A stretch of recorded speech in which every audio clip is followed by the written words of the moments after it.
What is going on, everybody? Welcome back to the Osner Show. Today we're looking at the Mattel Masters of the Universe Masterverse Princess of Power Deluxe figures. So we have two deluxe figures here of She-Ra and Hordak. So both very cool, again, in deluxe figures. So they come with a little more accessories than we're used to.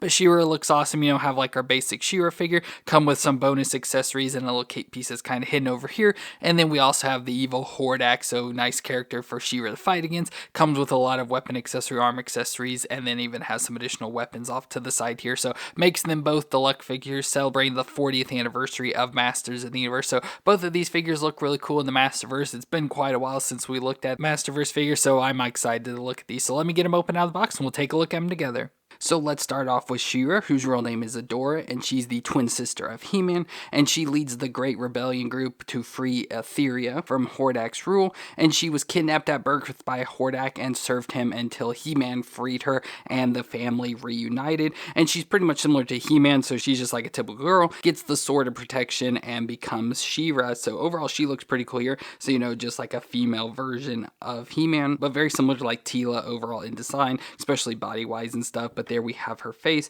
Shows you she has the female face there with the lipstick and eyelashes and all that sort of stuff. She has the crown on her head, so the gold crown with the little jewel there in the center. I like the wing design of it. That's pretty cool. And then she's got the long blonde hair, so very similar to He-Man, but the long blonde hair coming all the way down the back. So nice hair design. And then she's got the all white outfit, like I said, very similar to Teela with the white and the gold, but mostly all white, just like little dress piece here with gold design. So has a jewel in the center with the gold like flares coming off of it, gold belt and gold bracers with some design, which is pretty cool. Some just like detailed painted design on there, which is cool. Again, that skirt coming down and then her bare legs, and then gold shoes as well with that design on there. So overall looks pretty cool. And then she has the cape hanging down the back, so just like this cloth cape material there that's just got a ring there around her neck. So overall she looks cool. She's a little bit weird figure wise, like trying to get her stand up, like her head's usually just in a weird position that makes her look awkward, but you have to just kind of get it into a certain position where she looks pretty decent. But we can do her movements, so her head can twist around and barely will get any twisting because of all her hair.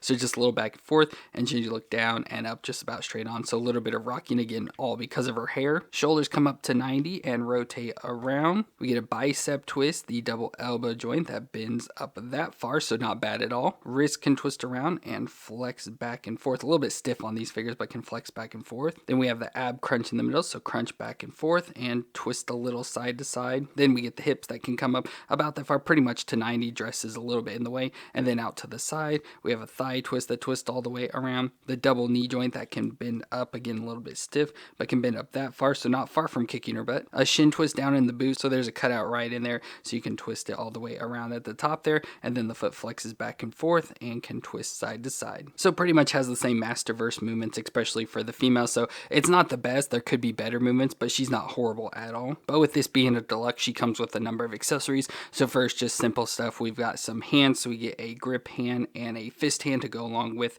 her grip hand and like open hand for a shield. We get an additional head with like battle armor, so her crown becomes like a helmet design on her face, so covering her eyes, and the nice wing design span out there with the white, so that looks pretty cool, so covering more of her face. So let's switch this head out. So there's that head design, which unfortunately I can't really get it down any further. I don't know if there's something wrong with the whole design in the head or if I'm just not getting it pushed down far enough, but I can't get it down any farther than that, so a little bit too much space in there, so I have to work on that. But I think it looks cool. It's nice, awesome alternate head design, helmet design stuff. Obviously from here it looks weird with how far the head's going forward, but obviously we'll have to mess around with the head like I said. But it looks pretty cool, nice, awesome design, but we'll have to switch back to the other one. And before we put this head on, we can go ahead and take the cape off. So there you can see the cape design just got this little loop design that's kind of around her neck, but she comes with an additional cape piece, so we get this one that has more of like a collar piece and stuff, so goes more around on her shoulders and stuff, a little misshapen from the box. But we can take and slide this down on her, so it fits pretty nice. We'll have to heat it up, you know, to get it shaped properly and everything, but we can put that on and then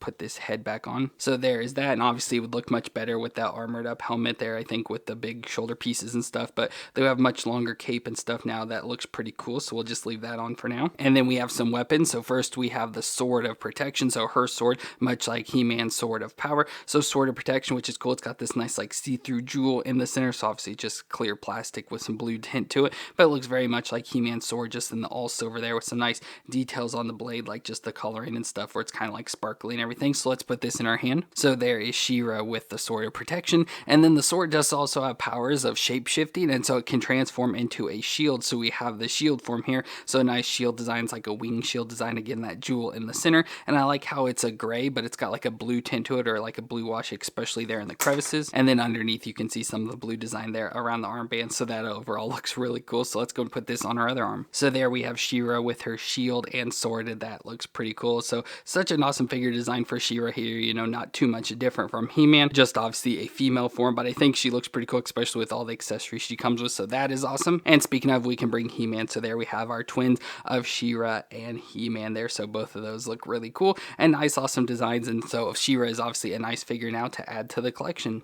And to perfectly counteract She-Ra, we have Hordak, which is the leader of the evil horde and former mentor of Skeletor, but he rules over Etheria with the use of technology rather than magic. And overall, he looks pretty cool. Nice, awesome design, has bat-like appearance sort of stuff. So overall, it's supposed to have like a bat-like face, so it's got like the snub nose and the little like winged ears there. Of course, you can see his mouth open with what's supposed to be red teeth. I don't know if it really comes across in the camera, but red teeth, red eyes, nice blue fin there across the head going into his armor, where he's got mostly blue skin, so like blue arms and blue legs, and then his armor, so he's got the big bat logo, so the logo for Hordak there, so it's like a little skull with bat wings on it. Nice color piece made of bones. You can see all the bones there going around the armor pieces, which is cool. Has the fur, so much like all the He-Man characters, has the fur around the waist with a silver belt there, some black like gauntlet pieces there on the side, and even some armbands with the logo on it. Red cape hanging down in the back, so nice red counteracting with that blue and stuff, stands out really nice. And then the blue legs going down to the shoes or whatever, so we have the logo there on the front of them, some more bones there at the top, and then just more mechanics and stuff going into like the webbed feet there, so very similar to like the Skeletor and stuff. So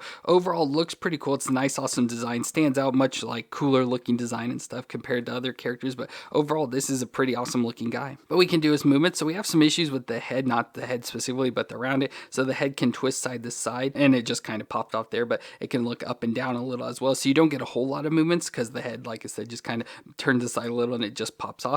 But also this piece, like color piece around, just keeps floating off, and it allows the cape to like come out because it's just some pegs in the back there, if you can see the 3 pegs, and then it just sits down on top. So this may be something we need to like glue down or something, because it keeps like falling and moving around and stuff, and it's quite annoying and it gets in the way of the head, so may have to just glue that down or something just to keep it on. But the shoulders can come up to 90 and rotate all the way around. We get a bicep twist, the double elbow joint, which I had a lot of issues with the elbows on Hordak here, but we got them heated up and can at least get them bent over 90 there. And the wrist can twist around and flex back and forth, but it's hard to do with the cuff pieces. But then we should have an ab crunch in there, but because of the armor, it's hard to really do it, so you just move back and forth, but he can twist around at the waist. Hips can come up that far, so under 90 and out to the side. Thigh twist all the way around.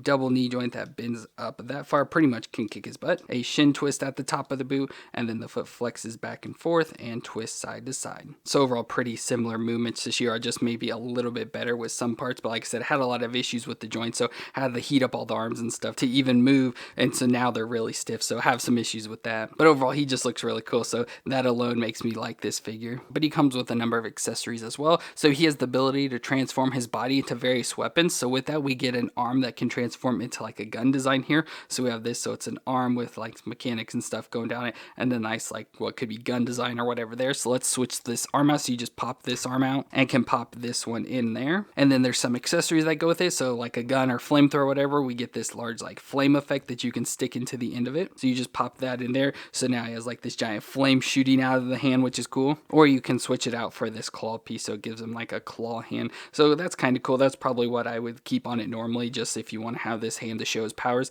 but keep the claw in there because it takes up a lot less space than that flame does. But he also comes with a shield, so like all the other characters, has a shield again with the logo with the little skull of his face and then the bat wings and stuff, so that looks cool. So we can put this on his hand. I don't know how well he'll hold it on here, especially with the fist design, but you can just put it on his arm. And I almost missed it, but he comes with some additional hands, so he's got a grip hand, so this would probably work good with that shield, so it can grip onto the shield, and then has this hand with a pointing hand. So obviously if you had this arm on, you could put this hand in there. But then much like the old toy, we also get his crossbow design, so a crossbow with this like dragon head on the end of it that looks cool, then has this nice like fact for like the string and the bolt and stuff, so that's pretty cool. So this we can probably just clip on his arm like the old figure had. had, but this one kind of clips more on his wrist, so you can have it like that. So you can have Hordak there with his crossbow. That looks pretty cool. So the crossbow, of course, you can switch out the other hands if you want to have the normal arm or the flamethrower arm, and overall that just looks pretty cool there, especially with that crossbow on him. And probably the closest thing to Hordak we have is Skeletor. So we have the Revelation Skeletor here. So both of them have some,